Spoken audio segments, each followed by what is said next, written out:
Bismillahirrahmanirrahim. In today's tutorial, we will discuss a little bit about the noble gases.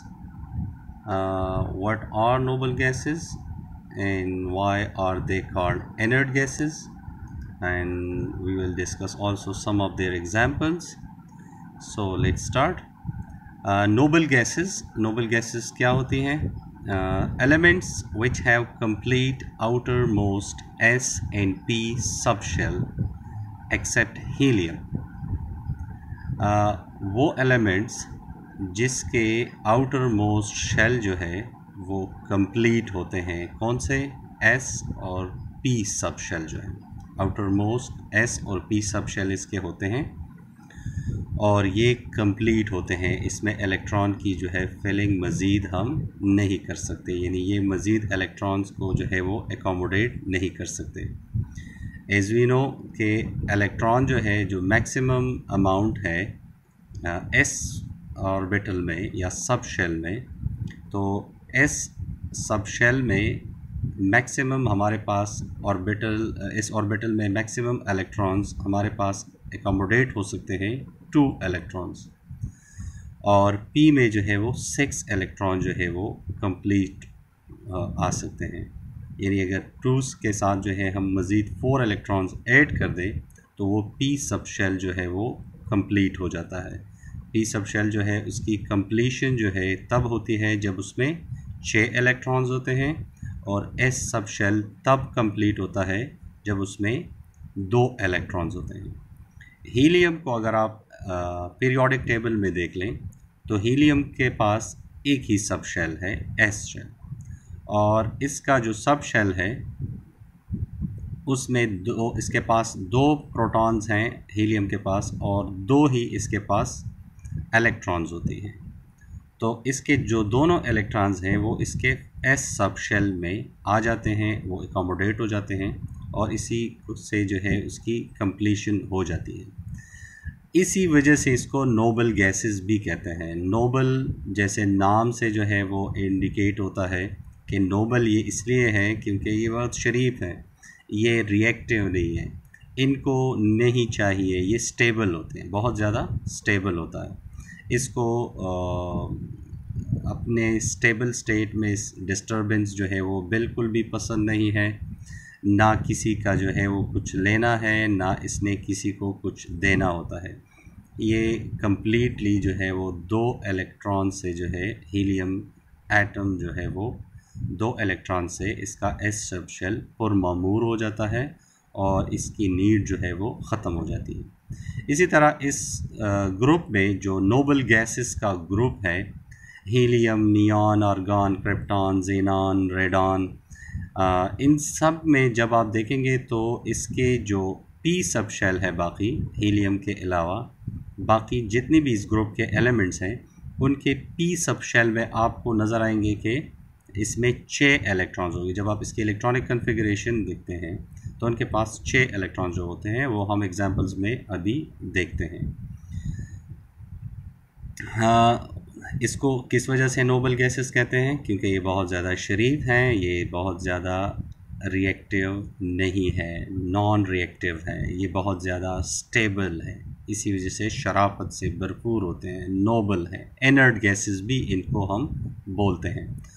और अगर आप देखें तो ये एक्सट्रीम राइट कॉर्नर पर जो है जो 8A ग्रुप है पीरियोडिक टेबल का, ये वहाँ पर जो है वो एग्जिस्ट करते हैं।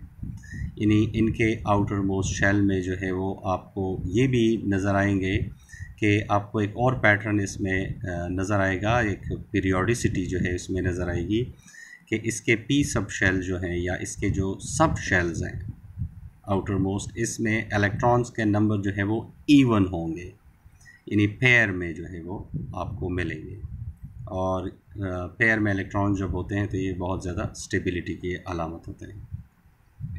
They are sometimes called inert gases. ये इनर्ट हैं, मीन्स के ये नॉन रिएक्टिव है, ये ख़ुद से जो है ये बिल्कुल रिएक्शन नहीं करते। आपने इनसे अगर कोई रिएक्शन करवाना है केमिस्ट्री लैब में तो आपने जो है वो उसको एनर्जी प्रोवाइड करनी है और इसका इलेक्ट्रॉन जो है वो रिमूव करना है, और फिर इसमें स्पेस जो है अपने जनरेट करना है ताकि ये दूसरे एटम्स के साथ जो है वो one way or the other ये रिएक्शन कर सके, इसलिए ये इनर्ट गैसेस भी कहलाते हैं।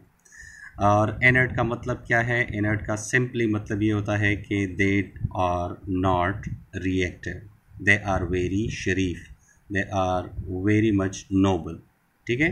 दे do not take part in chemical reactions, chemical reactions में आपको जो है ये बहुत कम मिलते हैं और ये नॉन रिएक्टिव होते हैं। इनके एग्जांपल क्या हैं? इस पूरे ग्रुप के जो है ये आपको नज़र आ रहे हैं स्क्रीन पर।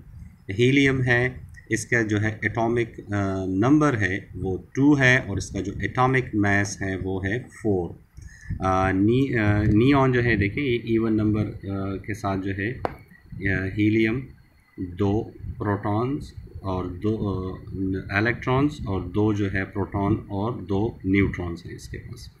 इसका एटॉमिक मास जो है वो जो सुपरस्क्रिप्ट में आपको नज़र आ रहा है वो 4 है और एटॉमिक नंबर जो है इसका 2 है, इसके पास 2 इलेक्ट्रॉन हैं। इसी तरह से इस नियॉन को देखें, इस ग्रुप में इसके जो आखिरी इलेक्ट्रॉन जो है वो सब शेल कंप्लीट करते हैं नियॉन का, वो जाते हैं पी सब शेल में और उसमें जो है इसके 6 इलेक्ट्रॉन होते हैं जो कि इवन नंबर है।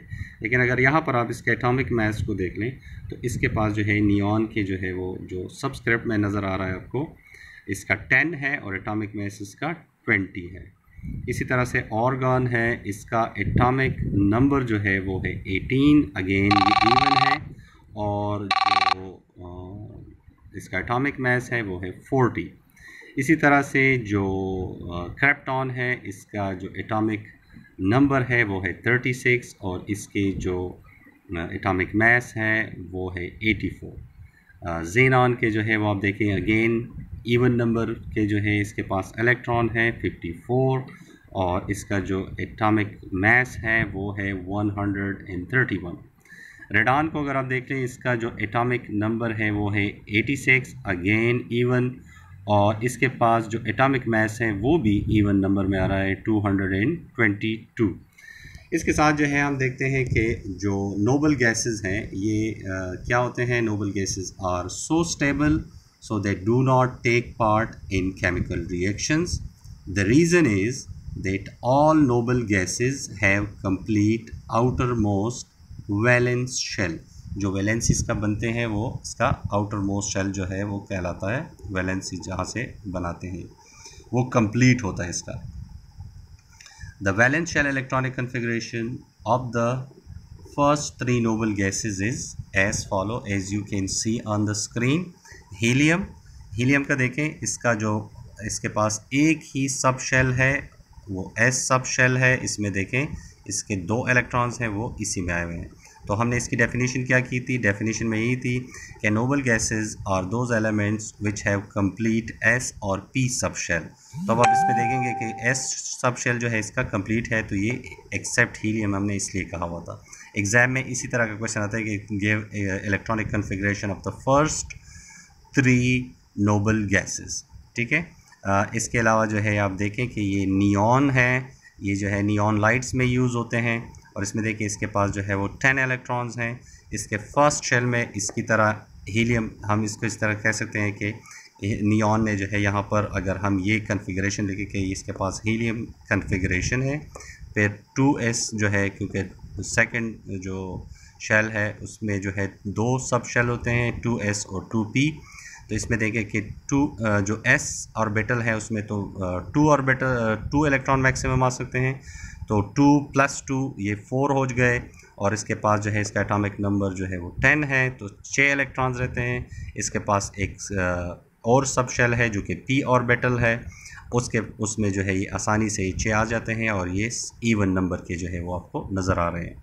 फिर ऑर्गन है, ऑर्गन में जो है आप देखें कि इसके जो एटॉमिक नंबर है वो है 18, इसका फर्स्ट s2 इसने भी हीलियम कन्फिग्रेशन की है। फिर इसके बाद जो है इसके हीलियम कन्फिग्रेशन के बाद अगर आप इन दोनों को देखें और इन दोनों को देखें तो ये नियॉन की कन्फिग्रेशन में आया हुआ है। और फिर 3s ऑर्बिटल जो 3 ऑर्बिटल है या KLM ऑर्बिटल जो है शेल है उसके जो है ये दो सब ऑर्बिटल है s और p। तो s में जो है वो 2 इलेक्ट्रॉन्स आ गए हैं और p में जो है अगेन 6 इलेक्ट्रॉन्स आ गए हैं। तो इसी तरह से आप इसकी जो है वो इलेक्ट्रॉनिक कन्फिग्रेशन कर सकते हैं। Hope this make sense. इंशाल्लाह इन द नेक्स्ट वीडियो जो है हम इसमें स्ट्रक्चर ऑफ मॉलिक्यूल, जो ये हमारा नया यूनिट है, इसमें हम मज़ीद जो है इस हवाले से इलेक्ट्रॉनिक कन्फिग्रेशन जो है वो डिस्कस करेंगे। केमिकल रिएक्शंस, एटम्स और एलिमेंट जो है वो किस तरह से करते हैं। ड्यूप्लेट रूल और ऑक्टेट रूल जो है वो जो है हम डिस्कस करेंगे इंशाल्लाह अपकमिंग वीडियोज़ में। Hope this make sense. अल्लाह हाफ़िज़, टेक केयर।